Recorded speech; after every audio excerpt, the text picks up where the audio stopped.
Recorded on haying and threshing. I was wondering what you could tell me about haying and threshing. Worst of the, to me, haying got to be some of the worst time of the year, and thrashing to me seemed to be one of the better times of the year. Reason being, haying got to be rather a long process, and you had to get up in the hay mow and the temperature was 90 degrees outside. It got to be rather difficult work. Yeah, that is. And thrashing, they used to bring the fellow that owned the thrashing machine would bring it around to the individual farms, and all the farmers and their kids would get together and haul the grain up to the thrashing machine, and everyone worked together. It was kind of neat having like a Sunday dinner every day. The wives of the farmers, they seemed to try to outdo each other in putting on a meal for the thrashing crews that came around. And there were certain farms that I think the farmers worked so that they would be at this particular farm at a time for one of the big meals. That sort of thing. Because they got a good reputation, for putting on a good meal.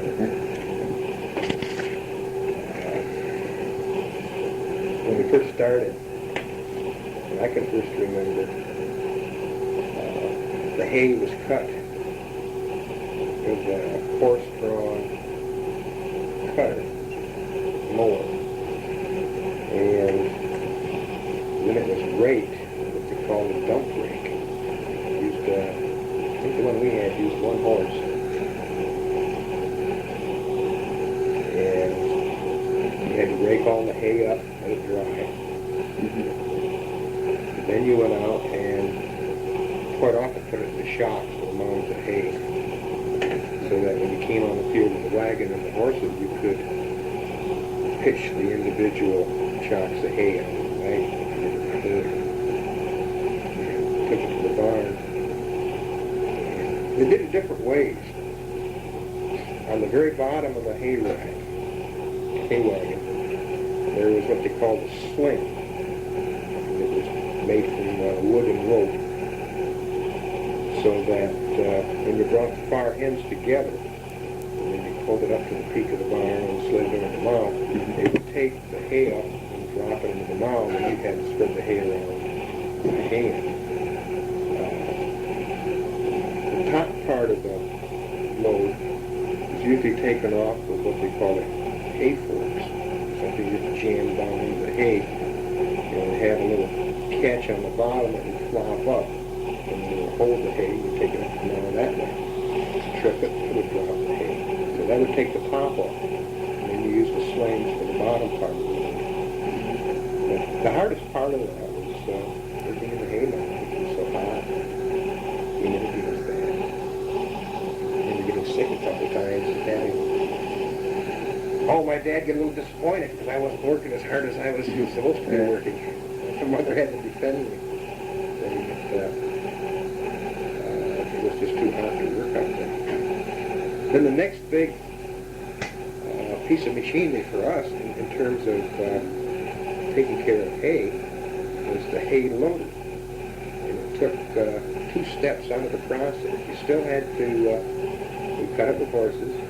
We still had to rake it up into rows, but then we didn't have to push it up into shocks, because the hay loader, you fasten it right on behind your wagon. It was just kind of like an elevator that you pulled behind the wagon. And pick the hay up and dump it on the wagon and spread it out. Then you go to the barn. The process is the same. It sped things up and made it a lot easier, yeah. It was just rather a simple thing, really. Probably, in terms of haying, the next step is, well, I guess we finally got a tractor. I was probably in 8th, 9th, 10th grade before we got a tractor at the farm. And rather than buy all the equipment that went along with something like that,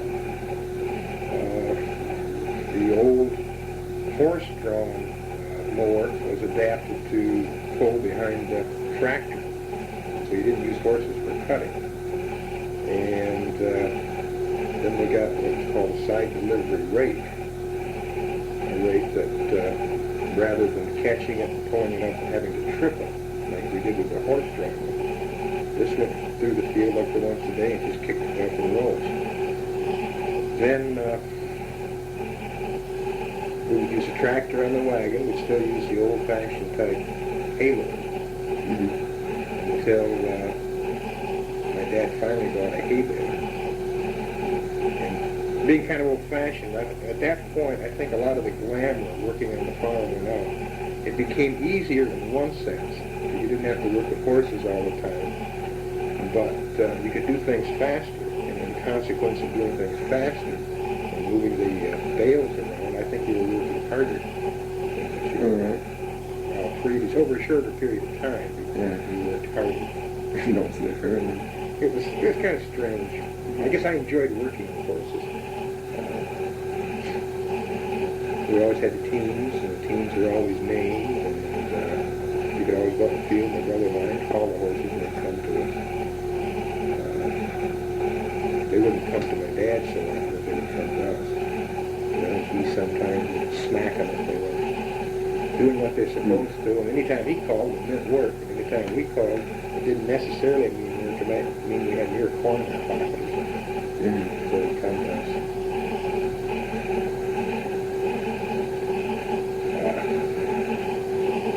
Our progression on thrashing is we'd use the binder, which I suppose that's the history books you read about the McCormick Reaper and binder was several steps up from the McCormick Reaper, and still drawn by horses. And what the machine did was to cut the grain just like the mower cut hay, except there was a belt that would move the grain into the machine. And then when it came out the other side, it was tied in a bundle. And keep the bundle on the ground. And after it was cut that way, then we had to go into the field and take these bundles and put them up in shocks. And there was kind of an art to that, because you had to do it in such a way that you could cap it with some bundles, and if it rained, it would help to keep the grain dry. And we had to let it dry for a few days. And then you had to wait till the individual who came around and jobbed or did the thrashing. I don't know how much the guy was paid, whether he was paid per bushel or not. I don't know. I was never into that particular aspect of it. Then after it was dry and you had the work crew there, and teams of horses and wagons would go out in the field, and you'd pitch these bundles from the shocks onto the wagons and load them up, take them up to the thrashing machine. And if you had several wagons working, you'd probably wait in line for a while, and you got up and you pitched these bundles into the machine. The straw came out one tube, and the grain came out the other.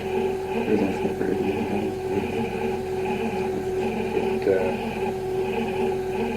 It was pretty clean. It wasn't a completely clean grain that came out. But at the time that I was involved in there were a lot of young guys about my age. And it took us a year or two to realize that in trying to be macho and show off in front of all of our farmer parents, that we were winding up doing all the work. They just watched you. And they were just kind of watching us do it. But there's a lot of camaraderie in a work crew like that. You know, get a group of guys working together and joking, and it makes the work go faster. Probably the dirtiest job is something like that, and it's one that young kids always got. I put my time in with it. But if they happen to be blowing the straw into a haymow into the barn to keep it dry, somebody has to crawl up in there and spread it out until you got all the dust and dirt and weed seeds and everything blowing in there. And then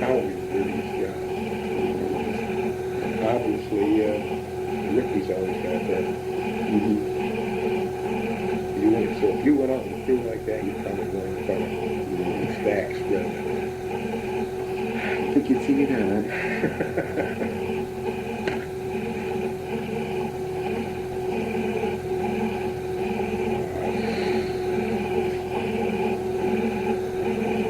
You ask any questions about what I've said so far? I just wondered, like, what exactly did they have at the meals? Oh, I can remember they were big on biscuits and gravy. They had chicken fat and chicken gravy. And then the old-fashioned farm biscuits that they made with cream. If you're used to the modern-day biscuits, they don't rise up and get as big as the ones made with that. My mother can't make biscuits anymore because she doesn't have cream.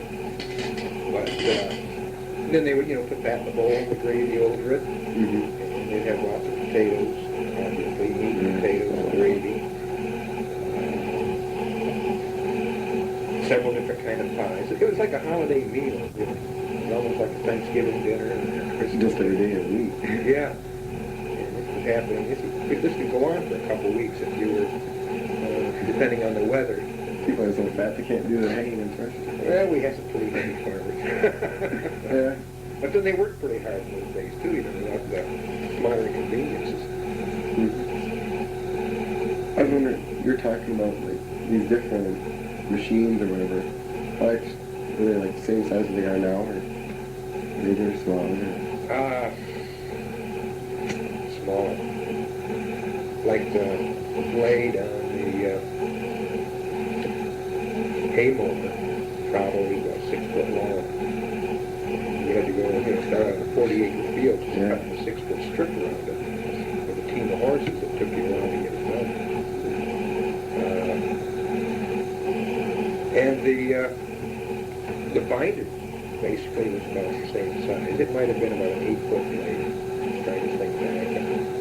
So when you look at some of the combines that you see in the field today, 20 feet or better cutter made a big difference. Working with horses was, I remember one time I had a 10-acre field that I was dragging. And I think it took me most of the day to get that field from big drag 10 acres. And I spent most of the day back there. It was just 2 horses, and I think the drag probably had 2 sections in it. But I think there probably some tractors nowadays that about 4 passes over they have a 10-acre field. If they could turn the tractor around a 10-acre field.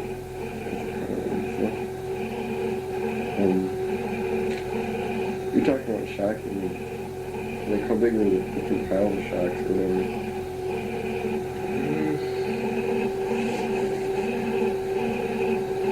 A bundle probably would be, where it's cinched around the middle, or it's tied around the middle.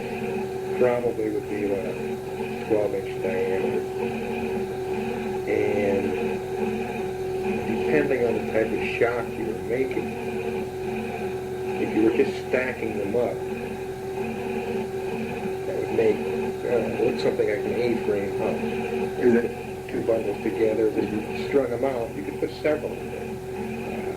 The type of shock that you were going to cap, like I mentioned earlier, would be a circular shock. And you'd probably put 10, 15 bundles in there, 2 or 3 on top. A lot would depend on how good your grain was, too, and how close the bundles were dropped together. If it was a poor crop, there could be quite a distance between bundles that were being kicked out of the binder. That would determine the size of your shock or how much you have in your spot. You said, like, when you do the shocks or whatever, you pile up to, like, keep the water out or something? How did you do that? Well, it's just the bundles and the straw itself, when you put it on top of the first bundles that you put down, that would tend to repel some of the rain. It wouldn't make them waterproof, but it would keep the bundles underneath relatively dry. see. How big was your farm?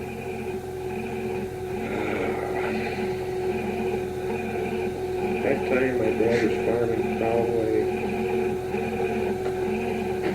about 120 acres. And he would rent pasture land. We always had grain, we had hay, planted beans, planted potatoes, or some certain cash crop. And we often rent pasture land, so probably 200 or 300 acres maybe to get all set up. So it was a smaller size farm, small that time, or? And most of the farms around there, it was a small family type farm. Anywhere probably from 80 to 200 acres. Now that's talking tillable or arable land. Because a lot of the farms had quite a bit of wild land involved. I can think one of my neighbors probably had, maybe 300-400 acres. But a lot of that was woods.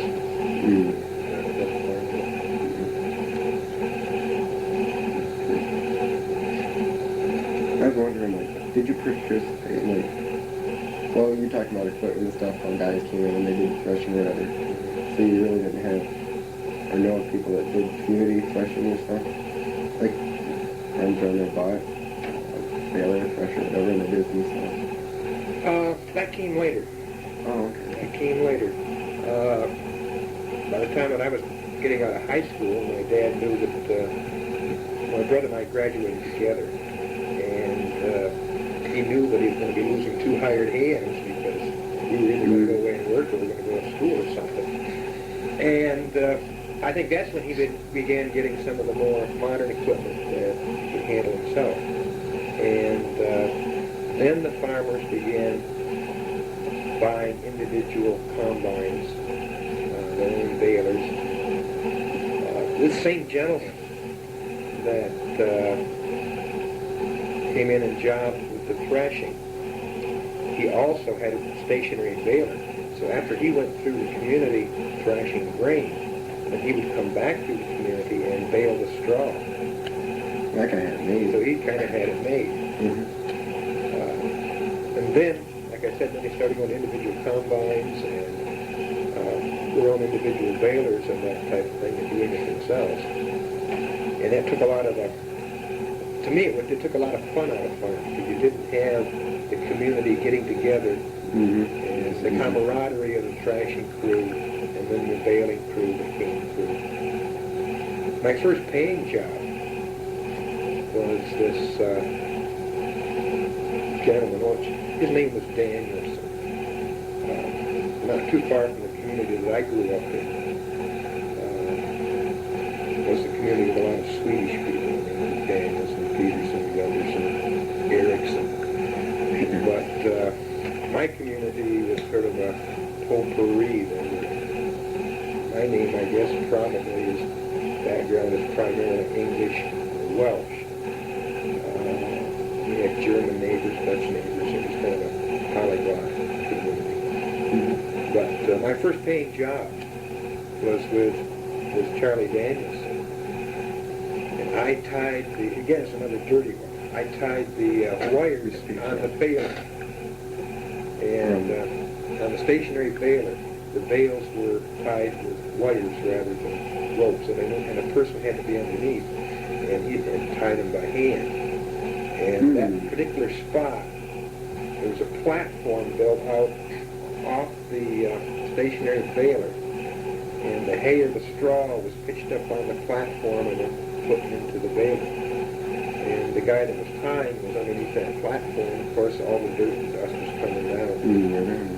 But I remember I was probably in the 7th,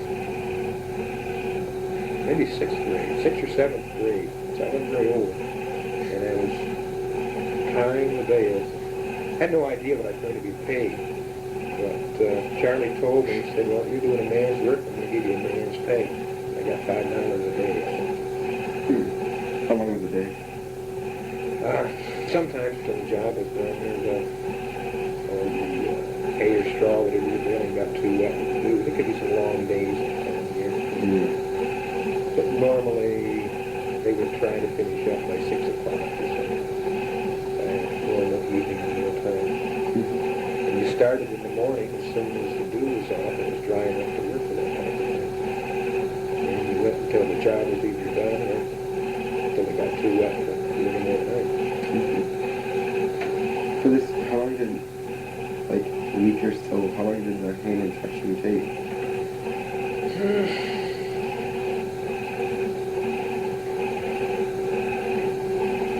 Haying to start, well, obviously it would start in June. And if you're able to get some second cutting on the hay, depending on the weather, it'll be August before you got the last of it done. It didn't go steady. They won't be spread over most of the summer. I have a memory of 4th of July was a big thing then, and people would go to county parks on 4th of July. And it seemed that my dad always had hay in the field on the 4th of July. So before we could take off, and my brother and I go to one of these celebrations, we had to get the hay out of the field in the morning. I mentioned that to him one time. He didn't remember it that way, but I sure did. Yeah, that's important to you then. That was an important event. We had to get out and haul hay. What an excuse not to occur. Okay. And thrashing.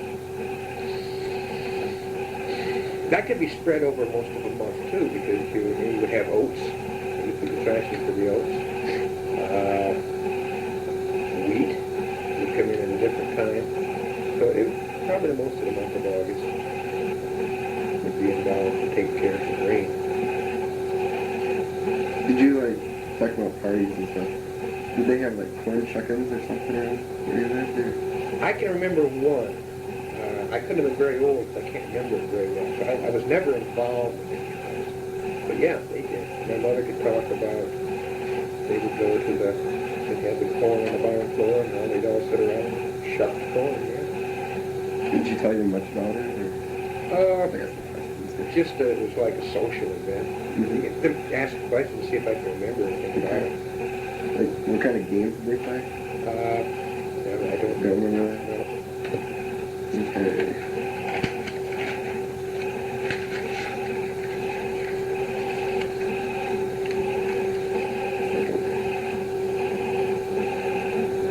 How did they go around and collect the bales or anything?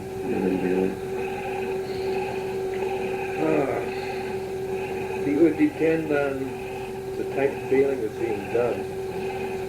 If it was the stationary baler, it would be stacked. Well, no, going back to the thrashing again. They either blew the straw into a stack or they blew it into a building. Most of the time it was blown into a stack. And when it came time to bale it, the baler was just parked by that stack and pitched the straw onto it. And usually then it was loaded directly from the baler to a wagon or a truck or something like that to either take it to a barn or something kind. In the field, first balers, or in fact the only type of baler my dad ever had, would kick the bales out on the ground. And you had to come along either with a team of horses or a tractor and wagon. Then you had to pick the bales up and put them on the wagon, and then someone had to stack them. I know I drive by some farms nowadays and I'll see these wagons with big high racks on them. And apparently some type of spring or something, the bale comes out and splits right up into the wagon. So you don't have to pick them up, but then you don't have to stack them around the wagon. And now the big thing up in the community where I grew up is these round type bales.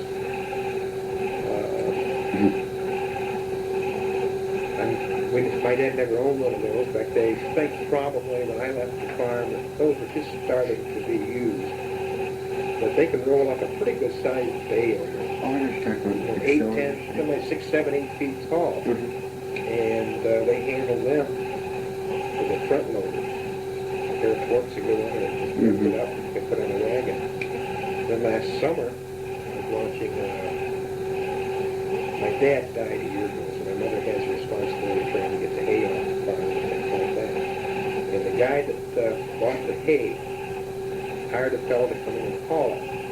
But he had some type of contraption hooked onto his tractor. And two prongs went down to the ground. He slid that underneath the bale, and something moved the bale to the back of the wagon, and he went and got the next one. And he just drove around the field up to the bale and onto the wagon and went. And that's coming a long ways from when we had to shock it, stack it, and pitch it up on the wagon. How much did one of them bales weigh? Did the lifting and stuff? Stationary baler would tend to make them heavy. I would say they could go as much as 50 pounds. You know, with the one that used the wire, they could be a pretty firm bale that can weigh quite a bit more than the type of baler that you drove to the field and just dropped the bale on the ground. They weren't quite as heavy. Were they about the same size or just packed less? I think the ones on the baler in the field were a little smaller. I'm trying to think how. Well, sometimes on the stationary baler,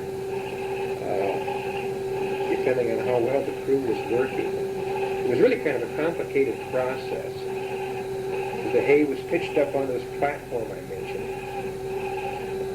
and then it was pushed over into the baler, and a part that looked something like a dinosaur head came down, packed this hay into a small hole. Then inside the machine there was a plunger that would push it. And this is what moved the hay or straw through the machine. And when it came time for a new bale, you had to put a divider in. The machine that I worked on, that piece was primarily wood. But when it came time to start a new bale, they set this divider down, and this big head came down and whacked it and went down into the machine. Then you put more hay in, so you had a wooden divider between the bales. Then somebody on the other side of the machine had to push the wires through this divider so that they came through to me so I could tie them on the other side. And the size of the bale depended on when they put that divider in. And if the guy put a big bunch of hay in, when he should have put the divider in, you're going to have a longer and heavier bale. So they could vary there. Whereas the one out in the field all done automatically, those would tend to be pretty much the same size. And those were tied primarily with twine. You said it takes a long time. Like, how long would it take to do just one bale? Where you were doing it?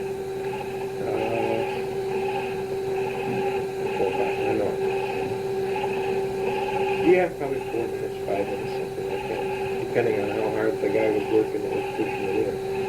Did you have to get around the straw or something, or was there some place it went through? The wires? Yeah. These dividers I talked about had little grooves in them. Slide it right along the groove through there. It was, that could be a dangerous job because of this, for want of a better word, this dinosaur head that came up and punched the hay down to where the plunger could push it through. And you're in there. The guy wasn't awake when he was up there working. I could get into it. Yeah, and it was bad. Were there any kind of hand tools you used in farm that stand out in your mind?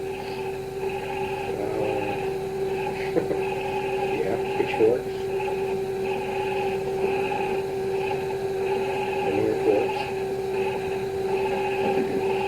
Pitchfork, the ones we used, they tended to be a little bit lighter, and they were 3 times.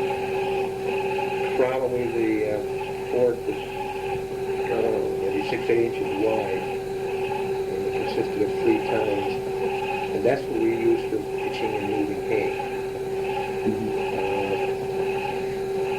manure fork. I think you know what that was used for. Yeah, Amy Byrne talks about it all the time. And that had several more tines on it. Yeah. More stuff. Me too. And of course, when you had to move grain out of a granary or something, grain shovels that you used, like that.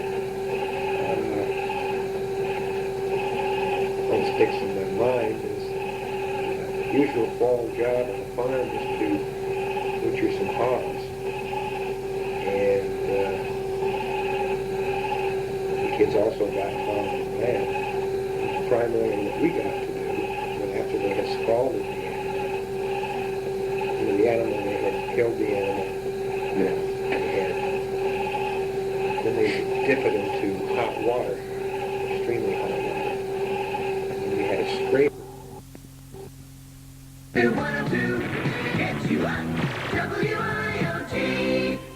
Got rid of that part. So it's pretty nice. Another nice tool that we used, going to another aspect of farming, that we would use, we raised corn. Most of the corn that we raised went into the silo as feed for the cows. And this was all cut by a hand sickle, corn, and drive the wagon through the field. The guys would be cutting it and throwing the corn onto the wagon. So that was another tool that we used to support it. For the corn, did you have the big ones, the big blades? Or were they round? Or? They were rounded. And the big thing after that, well, if you're going to keep the corn, and you were raising it for corn not for silage, you had to cut it, and you had to shock that. Then that sat in the field for quite a while until it dried, then you could take it up and husk it and take care of it. And they came along with a type of binder for cutting corn. They worked essentially the same way that the grain binder did. Sped up the process a little bit. Yeah. The farm almost went from a family thing to business totally, it seems like. Pretty much so. Yeah. Because the farm, my dad ran the farm. The only people he had working for him would be my brother. And for as long as I can remember, we were involved in doing some type of work on the farm. And when we got old enough to handle the horses, Man, you really got then we did a lot of it, raking hay to cutting the hay to cultivating cornfields. So you really didn't have, like, migrant workers or anything else around your farm? No. Anywhere around your house? My biggest, my only contact problem with migrant workers, there were some farms not too far from there that raised cucumbers or melons or something like this. And they used migrant workers for picking the melons and corn, or not corn, the cucumbers. And then in the cherry orchards up around Traverse City, we had migrant workers up in that area. The type of agriculture that we did in our immediate area was they weren't needed because we didn't have any crops that were so big that the family or the community couldn't handle. Okay. Did you have silos on the land, or? Yeah. You did? Silo was where we put the corn. It was where the And I silos mean, came from. And ours made out of wood. Wooden silo. And that's one of the, I think probably the silo or the silage feeding the cattle is one of the pleasant, there's certain odors and smells that you remember nostalgically. And the smell of corn turning to silage had a very distinctive odor. When you fed it to the cattle, it was a pleasant odor. There are a lot of things I can think of on the farm that if I smell something, it'll bring back memories to me. Some of them good, some of them bad. What was the good one? Oh, the good ones? I think probably when my brother and I would get along pretty well would be when we were doing some chores around the barn, feeding silage and stuff like that. We played together. We fought together. There was a lot of fighting. Obviously, the snow, the mower and the things that you had to remove from the barn would be unpleasant memories. We have a farm right across the street, and our house can smell that. It can get a little rank sometimes. Well, we just moved there a little while ago. It's just like... And that was all. We moved it out of the barn by hand into a pile there in the winter. In the spring, if we didn't get a lot of snow in the winter, we'd move it sometimes in the winter time because we could get out the fields. But we would load it by hand into a spreader, and then we'd take our horses and pull it out and spread it on the field. It was probably a major portion of the fertilizer in the land. It's kind of free. Yeah.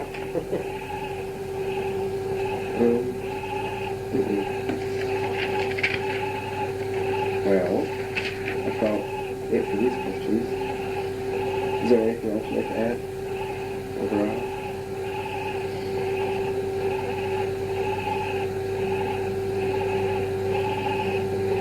You might ask me why I'm not farming. Yeah, why not now? Why aren't I farming? Change time. Yeah, there were certain aspects of farming that I enjoyed. I enjoyed taking care of cattle.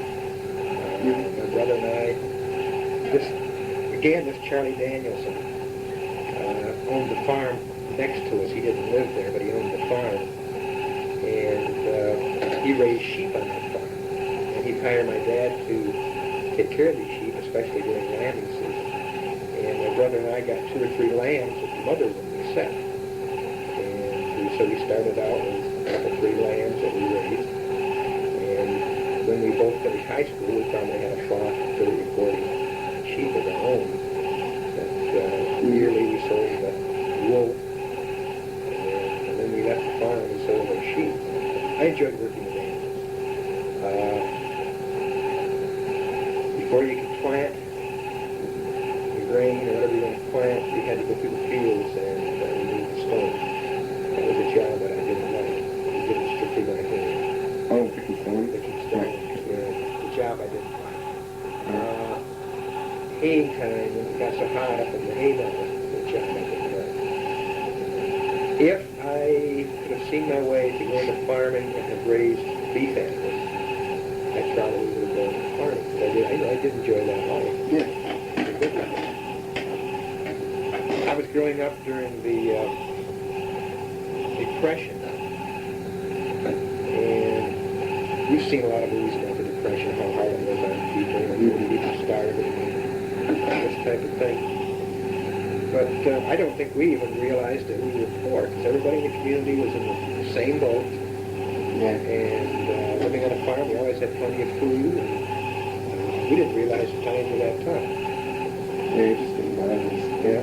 Well, my parents, I'm certain, realized that times was tough, and they were having trouble meeting their bills and sort of thing, but my brother and I, no, didn't realize it.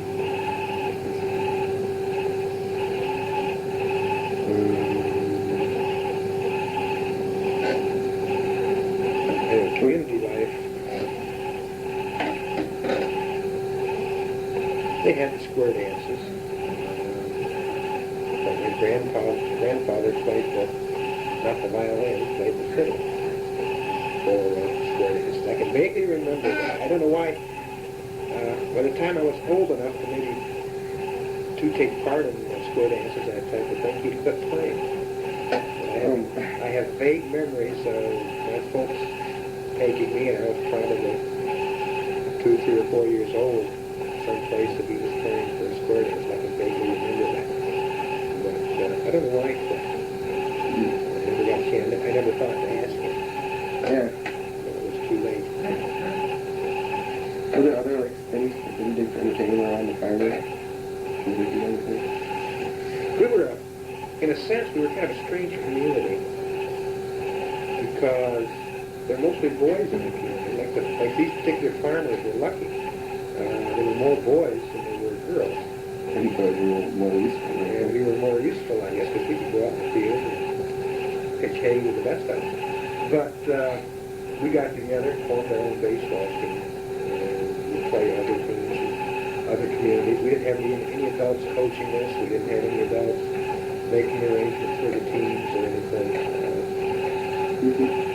We had our own team. We formed a club.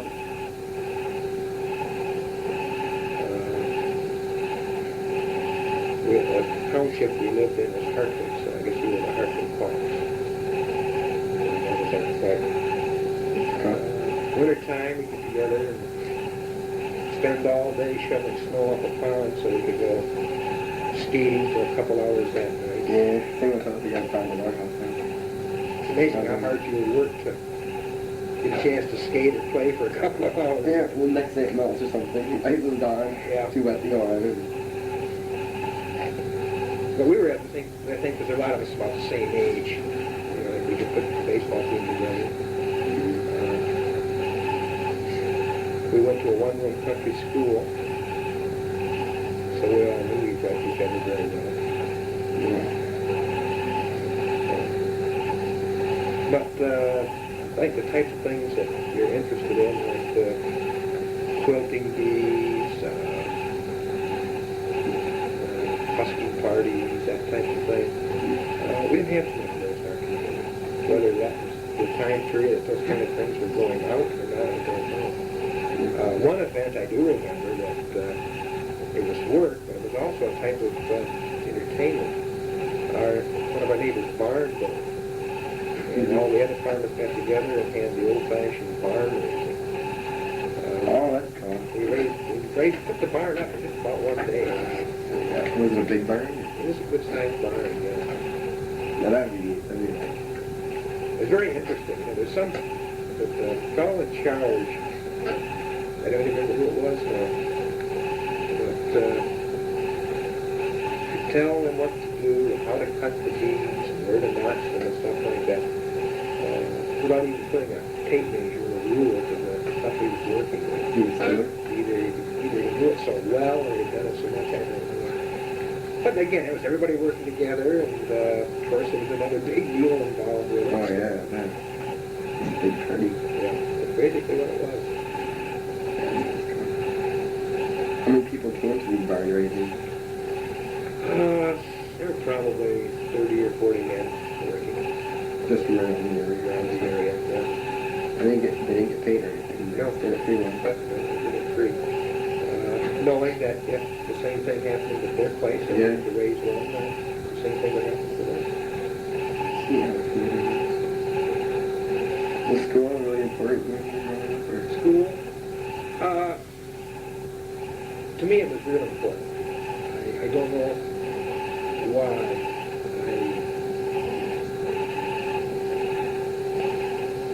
I guess probably why, because my parents gave me a lot of encouragement in that respect.